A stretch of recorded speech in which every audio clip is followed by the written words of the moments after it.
ऐसे करे छठी पूजा, मिलेगा जन्माष्टमी का पूरा पूरा फल। मित्रों, सादर जय श्री कृष्ण। हमारे YouTube चैनल में आप सभी का बहुत बहुत स्वागत है।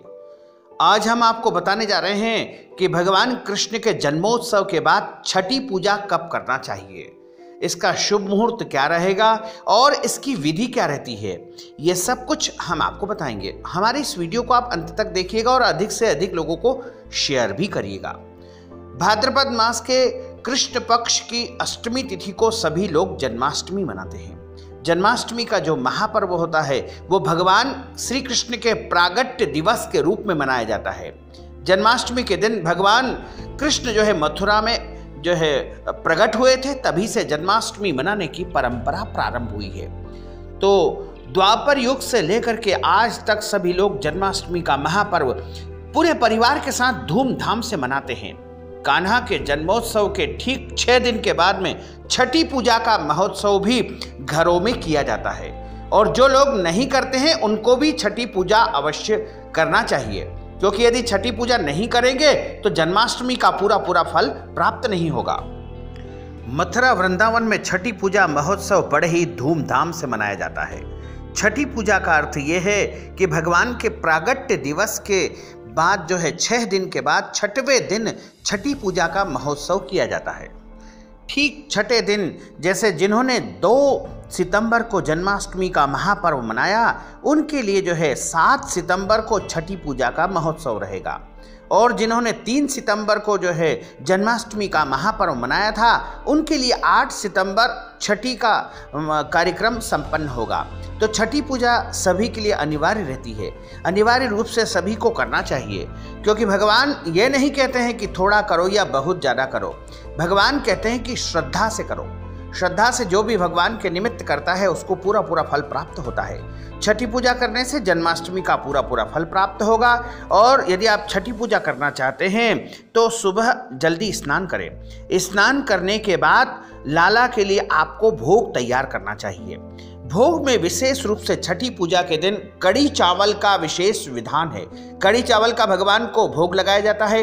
इसी के साथ मैया यशोदा के लिए लड्डू बनाए जाते हैं। लड्डू बनाए जाते हैं, विशेष प्रकार के जो लड्डू बनते हैं, जो कि पंचमेवा से निर्मित होते हैं, जिन्हें ताकत के लड्डू कहा जाता है।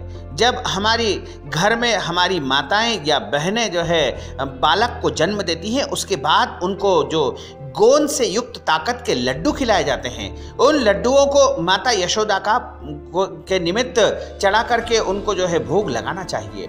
ये लड्डू सभी प्रकार के ड्राई फ्रूट्स से निर्मित किए जाते हैं। गोंद आदि वस्तुएं इनमें डाली जाती है। हम आपको ये लड्डू बनाने की विधि इस डिस्क्रिप्शन में बता रहे हैं। यदि आप चाहें तो ये लड्डू भी बना सकते हैं, अन्यथा यदि आप नहीं चाहें तो कोई आवश्यक नहीं है। आप केवल कड़ी चावल और कोई भी पीले रंग की मिठाई आप जरूर चढ़ाएं। इस दिन भगवान को पीले वस्त्र धारण करवाना चाहिए और स्वयं भी पीले कपड़े पहन करके छठी पूजा करना चाहिए।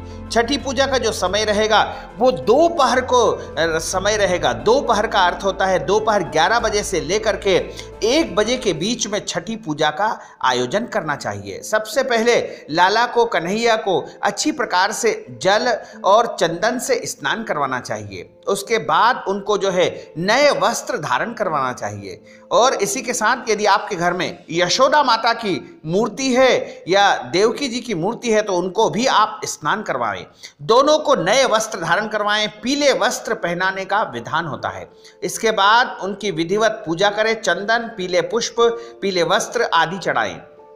साथ ही यह ध्यान रखें कि उनके सामने एक पीला कपड़ा अवश्य चढ़ा दें और सारी पूजा पाठ संपन्न करें। फूल की माला चढ़ाएं, तुलसी पत्र चढ़ाएं, भोग लगाएं। कड़ी चावल का और जो गोंद से युक्त लड्डू बनते हैं, जिन्हें ताकत के लड्डू कहा जाता है, कहीं कहीं पर इन्हें करंट के लड्डू के नाम से भी जाना जाता है, वो लड्डू आप माता यशोदा के सामने भोग लगावें और लाला के सामने कड़ी चावल और पीली मिठाई का भोग लगावें। सारी पूजन संपन्न होने के बाद जो है आप आरती करें। आरती के बाद घर परिवार के सभी लोग जो आपने वहाँ पर भोग लगाया है वो प्रसाद के रूप में ग्रहण करें। आप चाहें तो उसमें खीर, पूरी, हलवा इत्यादि कोई भी सामग्री भोग में निमित्त बना सकते हैं। जो भी आपके मन में श्रद्धा हो वो आप लाला के लिए जरूर तैयार करें, लेकिन ध्यान रखें उसमें कड़ी चावल का जरूर प्रयोग करें। और इसी के साथ ताकत के लड्डू भी यदि संभव हो तो आप बना सके तो घर में भी बना ले, पंचमेव आदि वस्तुओं से बन जाते हैं, नहीं तो आप बाजार से भी ताकत के लड्डू ला करके भोग लगा सकते हैं। पूजन पाठ आरती के पश्चात आप सभी जो है घर के सदस्य और घर के परिवार के सदस्य सभी एक साथ प्रसाद ग्रहण करें। उसके बाद जो आपने पीला कपड़ा उनके सामने चढ़ाया है उस कपड़े को आप संभाल करके रखें। उस कपड़े में जो है एक विशेष शक्ति रहती है, क्योंकि छठी पूजा का जो वस्त्र रहता है वह बहुत ही सिद्धिदायक रहता है। उस वस्त्र को आप जो है जब भी किसी कार्य के लिए जाएं, कोई कार्य के लिए जैसे जा रहे हैं, आप जैसे कोर्ट कचहरी संबंधित मामलों में जा रहे हैं, उस कपड़े को अपने साथ लेकर के जाएं। अपने जेब में रख सकते हैं या अपने पर्स में उस कपड़े को रख करके यदि ले जाएंगे तो आपकी कोर्ट कचहरी के मामलों में विजय प्राप्त होगी। या किसी विशेष कार्य में जा रहे हैं, यदि आपके बच्चे इंटरव्यू के लिए जा रहे हैं, कोई भी परीक्षा के लिए जा रहे हैं, या फिर किसी भी कार्य से जिसमें आपको लगता है कि इनको सफलता प्राप्त होनी ही चाहिए, तो वह पीला रंग का कपड़ा उनकी जेब में रख देना। थोड़ा सा उसका लेश मात्र भी टुकड़ा आपने रख दिया तो निश्चित तौर से सभी कार्यों में जो है आपके परिवार के लोगों को सफलता प्राप्त हो सकेगी। इसी के साथ यदि आपके घर में संतान प्राप्ति नहीं हो पा रही है तो आप छठी पूजा के दिन जो ताकत के लड्डुओं का भोग लगा रहे हैं वो ताकत के लड्डू जो है पति पत्नी दोनों यदि ग्रहण कर लेते हैं तो संतान प्राप्ति का योग बन सकता है।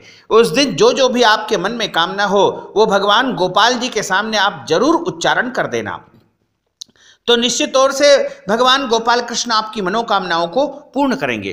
तो मित्रों, हमने जो ज्ञानवर्धक जानकारी आपको दी है उसको आप अधिक से अधिक लोगों को शेयर करिएगा, लाइक करिएगा, कमेंट करिएगा, और यदि अभी तक आपने सब्सक्राइब नहीं किया है तो अभी और इसी समय सब्सक्राइब अवश्य कर लीजिए। आपको और आपके परिवार को सादर जय श्री कृष्ण, सादर धन्यवाद।